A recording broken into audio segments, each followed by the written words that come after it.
and welcome to our program Where God Weeps, a program in which we talk about the situation of the suffering church around the world. The topic of Islam nowadays is more present than ever in media and in our daily life.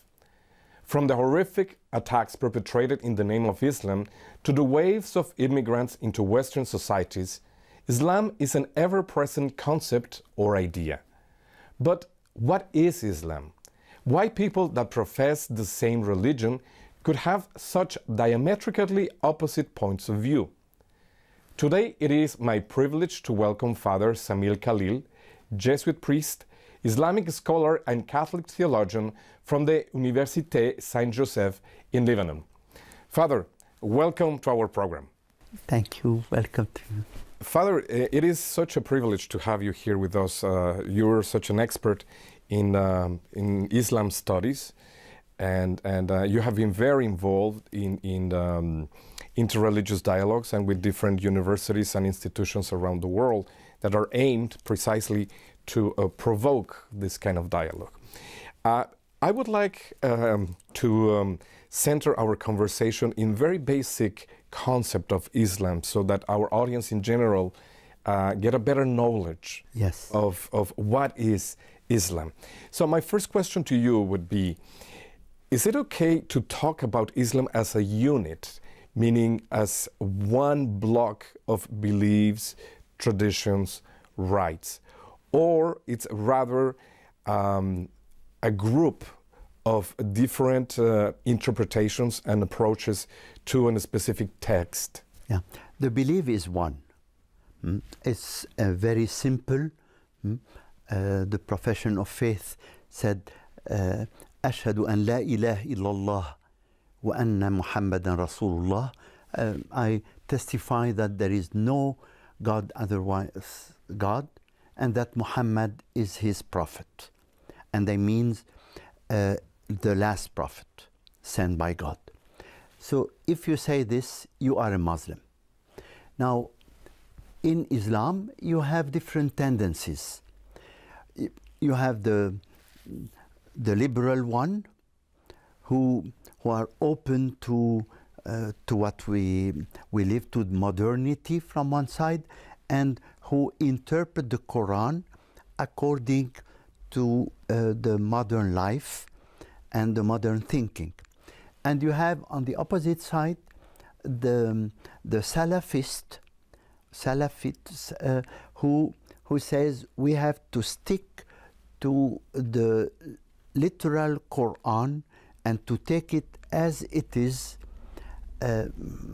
It's for all ages, for all cultures, it's the same. There is no evolution. And between the two positions, you have different positions, intermediaries. Today, the problem of Islam is the extension of the radical Islam and the fact that modern liberal Islam is not solidly founded on the Quran and on the teaching. That's our problem. For 50 years ago, in the 19th century, in the middle of the 19th century, we had a movement starting, liberal movement, reinterpreting the Quran according to what we lived and what we studied and so on. And this was not done by secular people, but by religious people, imams, by the rector of the Al-Azhar University, which is the most famous Islamic university founded in Cairo in the 10th century, and Muhammad Abdu, who died in 1904 in Cairo, was the rector of this university, and he was commenting the Quran. The teaching was always comment of the Quran, but commenting it in a modern approach, which is no more the case today. And that's the real problem.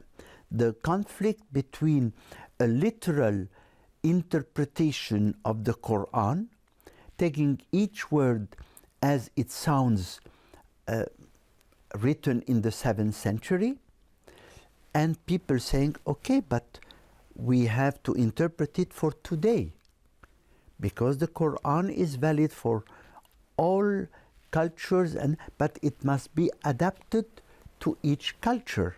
Now, Father, if you're talking about interpretation, then the question is, who has the authority to say this is the right interpretation or this is the wrong interpretation? Yeah. Is there such a head or an authority that can arbitrate between the two? That's the problem of Islam. There is no, it would be compared in Christianity more to the Protestant approach than to the Orthodox or Catholic approach. There is no head of the Islamic religion. And so that each one, not each one, but in fact it could happen that an imam says something and in the same day another says the opposite, and you cannot decide. Traditionally, in each country, you had a mufti for Egypt, for Syria, for Lebanon, for Tunisia. The great mufti, he was called, of a country. But for each country, another one. And a mufti is someone who make a fatwa. This is the same word, from fatwa, mufti. The mufti is someone who knows the rules and the Quran and the laws and the Sharia and interpret it for today. Because not all situations are mentioned in the Quran, obviously, like not the whole thing is mentioned in the Bible, even if the Bible is much larger than the Quran, but still, of course, you have to rethink it. So this was, and this should be, the function of the mufti for each country, because each country could be another culture or could be the same. So there was a certain liberty of interpretation within a common approach. Today, you have both. You have people, each group could have a mufti, which is not the tradition. And so Islam is a little bit lost. You have all possible sayings and acting, and nobody could say which one is the right one. Now, you mentioned a religious authority per country, and I wanted to talk about this topic later on, but now that you brought it up, yes, the conflict between Sunni Islam and Shia, yeah, that's very rooted in the history of right. Islam. I mean, it goes back to right after the death of the Prophet Muhammad. Now, precisely the conflict comes with these religious leaders per country or per region. Let's say Iran and Saudi Arabia, Qatar, for instance, or whatever. So is there any viable reconciliation or dialogue or understanding of mutual interest? In fact, in the history, in our Arab history, and this conflict was not so strong. We have, I take an example, in the 9th, 10th century, the great period of the Abbasid period, the great reformation and rethinking period, from the 10th to the 12th century. You had Farabi, who is called the second Aristotle, the second master in philosophy, was a Shia. Kindi was Sunnah. Avicenna was Shiites. and Averroes was Sunnites. But they had a common tradition, which was the philosophical, the Greek thinking transmitted by the Christians, mainly the Christian Syriac-speaking people, who were the operator of the Reformation in the Arab world. And if we say Arab world, we can say automatically the Muslim world, because Farabi was a Persian, Avicenna is a Persian, and but they wrote in Arabic, as in the West everyone wrote in the Middle Ages in Latin, being British or German or and so on. So we had a common development, even if they were from different theological approaches. Today,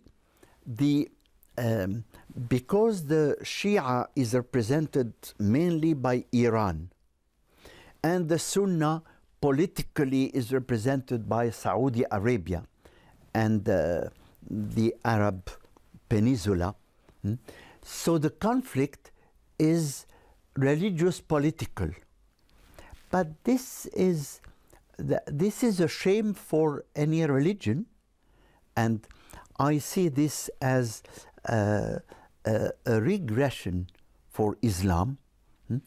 They are all Muslims, and they should recognize the diversity in Islam, as it was done in long periods in history.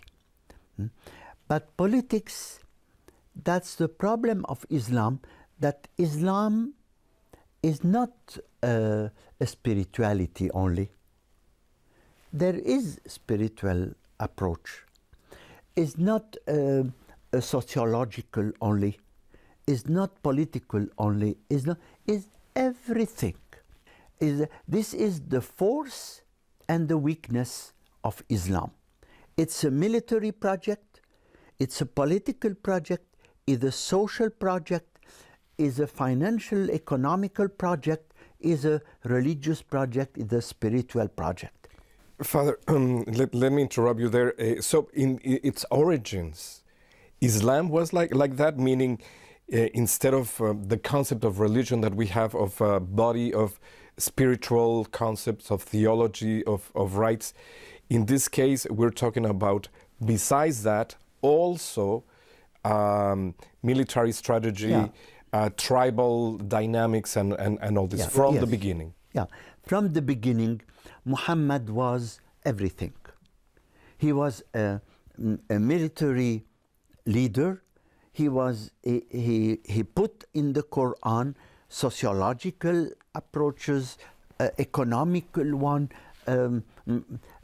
decisions about marriage, about everything. It was a totality. And this is in most religions, in fact. Christianity is an exception, is not the norm. Christianity as a spiritual approach to life is an exception. We don't have, like in the Old Testament, a legal system. There are principles given by Christ, and the churches are applying these principles to each situation. That's why it could change according to the culture, to the situation, to any reason, if we based our decision on the principles. We don't say how to eat. You find this in a lot of religions, in Hinduism, in Judaism, in Islam, and in others. We don't say how to dress and how to do what you have to do. The marriage is not, it's simply an agreement between a man and a woman. You have a canon law, but this is given by the church for a moment, and it could change according to the necessity. Is to help Christians to adapt, to apply the gospel in this situation. But it changed regularly. In Islam, as in most religions, they pretend to be given by God Himself. That's the big problem. If I would be a Muslim, it's blocking, because we say that the Quran is uncreated, is divine. Uncreated means practically divine. Father, allow me to quote some of the very questionable or very controversial, let's say, surahs or verses of Quran. Some scholars say that there are about 109 of these phrases or sentences that are extremely violent and explicitly violent. Yeah. I just want to read one to you, and because we're talking about this interpretation, so what should we do, or what a Muslim should do with a text like this? And this is from the Surah number 2, verses 191 to 193, and I quote, "And kill them wherever you find them, and turn them out from where they have turned you out. And al-fitna is worse than killing. But if they desist, then Allah is forgiving and merciful. And fight them until there is no more fitna. And worship is for Allah alone. But if they cease, let there be no transgression except against as-salimun," which I think it's the polytheist. Yeah. So when we hear this is a verse of the Quran, and Muhammad did it. Kill them wherever you find them. Who are the them? These are non-Muslim who refuse to believe that Muhammad was a prophet of God. So it's a fight between tribes applied to religion.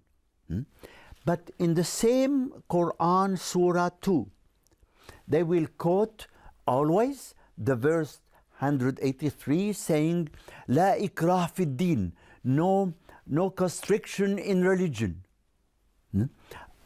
It's in the same surah. That's a contradiction in terms. And it's always quoted to say, no, Islam means salam, which is wrong, absolutely. It's the same root, but not the same meaning.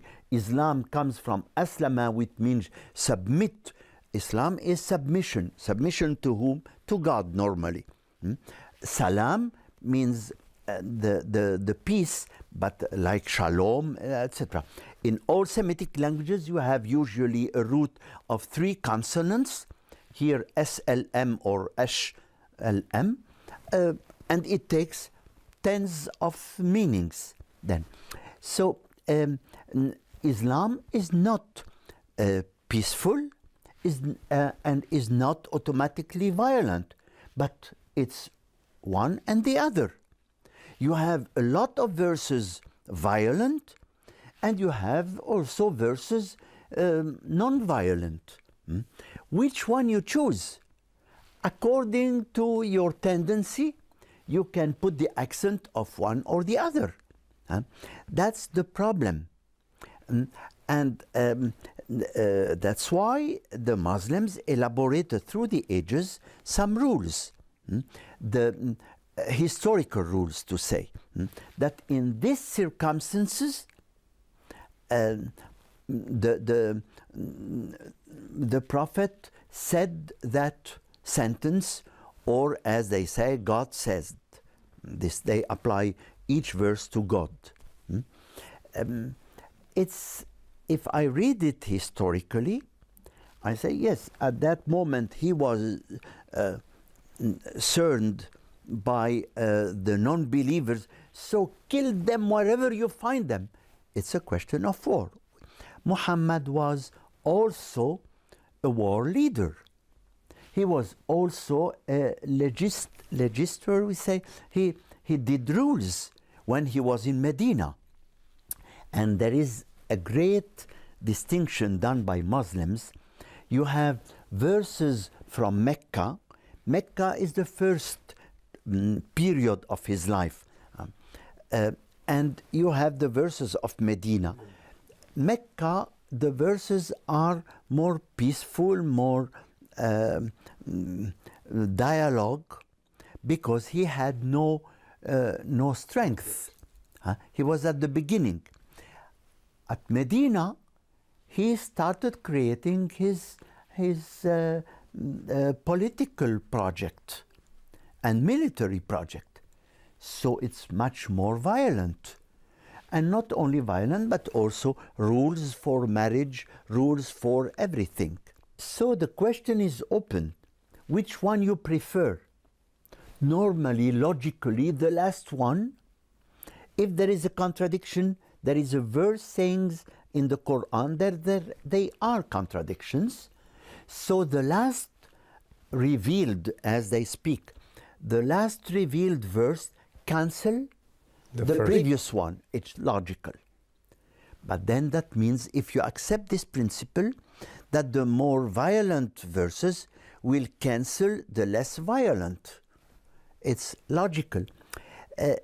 All these problems are, we find them in every generation in Islam, but we are now in a period where the radical tendency is stronger than the open tendency. And in this scenario, Father, is it possible interreligious dialogue? Is it possible? It's always possible, but always difficult.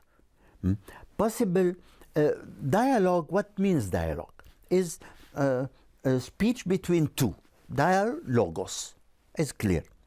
Now, it doesn't mean necessarily that I make concessions and I say, yes, you are right, or no. No, it means I'm looking for truth, for truth discussion, and so I want to know exactly what you think and what you say, and you want to know exactly what I mean when I say this and that.